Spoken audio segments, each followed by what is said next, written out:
Ketertarikan Kaisang Pangarep putra Presiden Joko Widodo terjun ke politik membuat partai juga ikut mengincarnya dan mengajak untuk bergabung. Kita kupas bersama dengan Wakil Ketua Umum PKB Jazilul Fawait dan Direktur Eksekutif Parameter Politik Adi Praitno. Selamat petang Bapak-Bapak.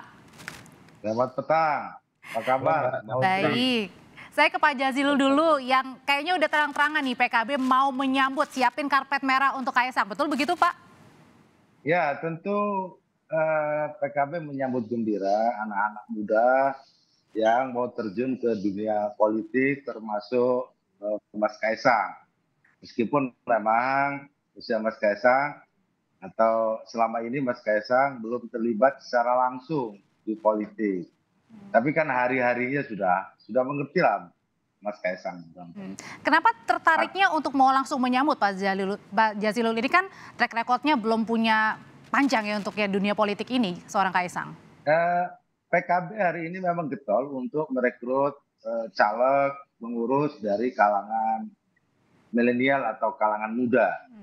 Nah kalau memang Mas Kaisang tertarik di dunia politik, PKB tentu meskipun Mas Kaisang belum pernah aktif di partai manapun, saya yakin platform dari partai PKB akan sesuai lagi dengan cita-cita, dengan harapan yang nanti Mas Kaisang akan lakukan atau berkiprah di partai politik. Apa cuma satu-satunya karena generasi anak muda? Apa justru karena ini adalah putra Presiden Jokowi? Ya tentu anak muda yang potensial. Anak muda yang potensial. Apalagi beliau juga putra Pak Jokowi, jadi banyak variabel lain tentunya. Karena apa? Karena kan banyak juga putra-putra presiden yang lain ya sebelum-sebelumnya. Namun Mas Kaisang selama ini sangat aktif di dunia media sosial, di dunia anak-anak muda. Ini menjadi modal buat Mas Kaisang, bukan hanya semata-mata anak presiden. Tapi Mas Kaisang punya keterkenalan saya yakin. Karena di politik itu popularitas keterkenalan ini menjadi bagian yang tak terpisahkan ketika seorang ingin terjun. Nah, PKB menganggap Mas Kaisang cocok lah. Kalau memang menurut saya jajali atau dijajaki dulu untuk menjadi bakal calon DPR RI daerah pemilihan DKI Jakarta. Wah, udah langsung ya ke DKI Jakarta. Kenapa langsung ke DKI? Kan belum ada ini nih. Apalagi kakaknya juga masih wali kota Solo. Karena DKI ini tempat kaum muda dan tempat perubahan. Nah, kalau misalkan Mas Kaisang cocok di PKB, terus kemudian terpilih menjadi anggota DPR RI dari daerah pemilihan DKI Jakarta, kan bisa jadi setelah itu masuk menjadi gubernur misalkan, atau posisi jabatan politik yang lain. Nah, tentu bagi kami, bagi PKB, anak muda seperti Mas Kaisang ini punya potensial. Jadi saya sudah tangkap nih. Kota seperti DKI. Dari PKB setidaknya ada popularitas, ada putra presiden, kemudian juga nampaknya mumpuni meskipun memang belum punya track record yang panjang. Emang ini realistis nggak sih Mas Adi kalau misalnya Kaisang ini bergabung dengan PKB? Ya saya kira banyak hal yang bisa menjelaskan kenapa begitu banyak partai politik yang begitu tertarik menyambut kehadiran Kaisang jika ingin terjun ke politik ya Mbak. Ini bukan hanya serta-merta argumen-argumen yang normatif yang sering kita temui ya. Misalnya populer karena dia anak muda, mungkin juga pengusaha yang sukses ya. Satu-satunya variabel yang bisa memungkinkan kenapa begitu banyak partai politik yang mengapresiasi karena Mas Kaisang ini adalah anak presiden yang saat ini berkuasa. Karena banyak juga anak muda yang terjun ke politik, pengusaha muda sukses, populer, kesohor di medsos, tapi nggak menyambut dengan baik gitu ya partai politik. Bahkan kalau kita keuntungannya apa sih Mas Adi kalau misalnya akhirnya Kaisang ini masuk ke salah satu parpol? Keuntungan bagi parpolnya paling besar apa? Ya jelas dong akan mendapatkan insentif politik elektoral. Kan bisa dipastikan kalau Mas Kaisang ikut bertanding di pilkada misalnya, ataupun di pileg sesuai dengan arahan Gus Jazil, ini tiket kemenangannya sudah bisa dikantongin Mbak. Dengan tanpa ingin mendahului kehendak Tuhan, otomatis dapatlah kira-kira begitu. Karena apapun judulnya, kalau Mas Kaisang maju, saya kira semua instrumen politik kekuasaan akan mendukung, partai-partai akan berlabuh, mesin partai akan bekerja secara maksimal. Begitupun dengan kelompok-kelompok yang selama ini tidak terafiliasi dengan partai kemanapun, itu akan Hmm. berbondong-bondong mendukung Kaisang untuk maju dan menjadi pejabat publik. Jadi tidak mengherankan ketika mengumumkan siap maju sebagai calon misalnya, Mas Kaisang langsung mendapatkan sambutan yang luar biasa. Artinya dalam artian tidak perlu kerja-kerja terlalu besar, terlalu rumit dan panjang begitu dengan Kaisang bergabung di salah satu parpol itu bisa langsung menaikkan elektabilitas di 2024. Ya, saya tidak ingin menggunakan bahasa ekstrim ya. Kalau Mas Kaisang serius ingin maju, merem saja. Tinggal tunjuk partai politik manapun Oke. pasti siap dan sanggup akan memfasilitasi Mas Kaisang gitu Hmm. ya.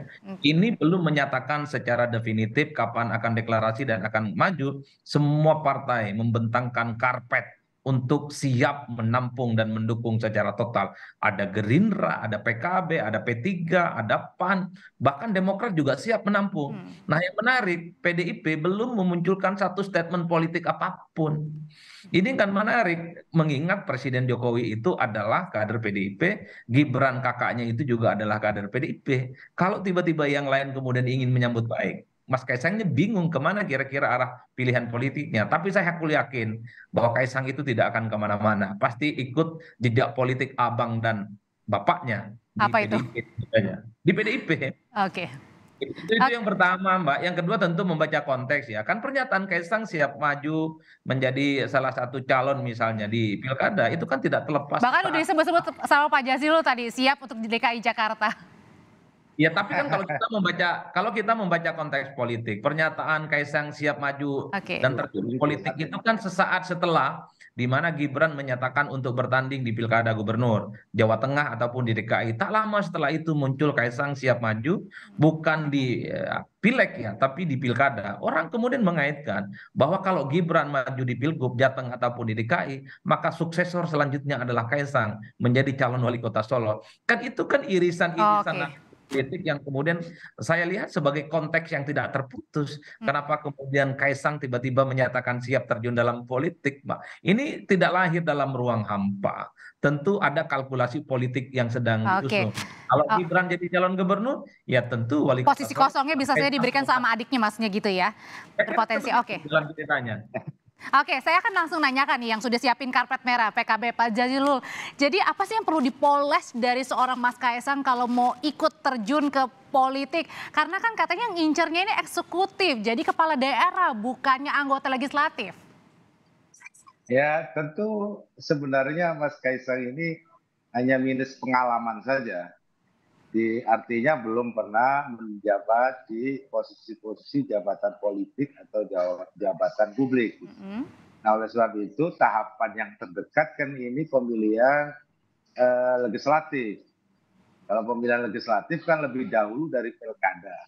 Maka uji cobanya kira-kira begitu itu di pemilihan legislatif. Nah, kalau saya sarankan karena kalau di pilkada tingkat 2 misalkan Mas Kaisang nyalon di Solo misalkan DPRD tingkat 2 Solo menurut saya kekecilan tempat. Oleh sebab itu akan lebih menjadi center kalau Mas Kaisang itu mengambil kiprah secara nasional menjadi calon anggota DPR RI. Nah, pilihan kotanya menurut saya karena DKI Jakarta itu kota yang plural, banyak anak muda dan menjadi center pemberitaan dan lain-lain, ini akan menambah elektoral partai yang juga bergabung atau yang Mas Kaisang bergabung di partai itu. Bagi PKB cocok itu di DKI Jakarta. Oke, PKB sudah nyatakan cocok untuk gabung di DKI Jakarta untuk anggota legislatifnya. Tapi kalau kan yang lebih menguntungkan buat Kaisangnya sendiri, di mana sih parpol yang pas buat Kaisang ini, Mas Adi? Pilihannya PKB, Gerindra, Nasdem, atau PDIP yang belum buka suara? Ya tergantung Mas Kaisang, tapi kalau kita belajar tentang sosialisasi politik ya dalam perspektif politik elektoral, maka Kaisang tidak akan jauh dari sikap politik Jokowi dan tidak akan jauh dari sikap politik Gibran.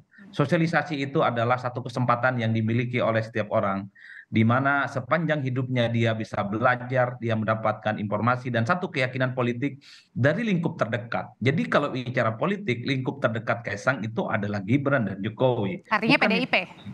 Itu artinya apa? Dengan tanpa ingin mensimplifikasi bahwa Kaisang pilihan politiknya sebenarnya sudah bisa ditebak ke PDIP, bukan ke yang lain. Yang kedua, kalau Kaisang betul ingin menjadi calon wali kota di Solo, pilihan rasionalnya adalah PDIP ini kandang banteng, Mbak. Ini Hmm. basisnya merah, ini basisnya Jokowi gitu. Yang kemudian kita tidak bisa menafikan sebagai variabel penting. Kenapa? Gibran beberapa waktu yang lalu ketika bertanding sekalipun tidak punya pengalaman politik menang mutlak. Selain tentu anaknya presiden. Hmm. Ini dua variabel yang kemudian bisa menjelaskan ya kenapa misalnya PKB, kemudian Gerindra, PAN, P3 bahkan Nasdem Oke. menyambut untuk bergabung dengan mereka karena PDIP belum bersikap. Kalau PDIP bersikap selesai ini barang, bubar semuanya. Tidak Ya ada kan? tarik menarik lagi antara parpol ya. Tapi kan partai-partai ini kan berharap siapa tahu ada hilal politik yang kemudian Oke. bisa mengubah iman politik Mas Kaisang tidak seperti Gibran dan tidak seperti Jokowi. Nah, salah satunya ini adalah PKB. Ikhtiarnya sudah mantap, langsung menawarkan maju di caleg dapil Jakarta, banyak anak muda dan maju. Ini luar biasa nih Oke. main politiknya. Oke, ada tawaran yang siapin karpet merah, ada PKB, ada Gerindra, ada partai lagi atau partai lain lagi, tapi balik lagi keputusan ada di tangan seorang Kaisang Pangarep. Terima kasih Wakil Ketua Umum PKB Pak Jazilul Terima kasih. Fawait dan Direktur Eksekutif Parameter Politik Mas Adi Praitno. Sehat selalu Bapak-bapak.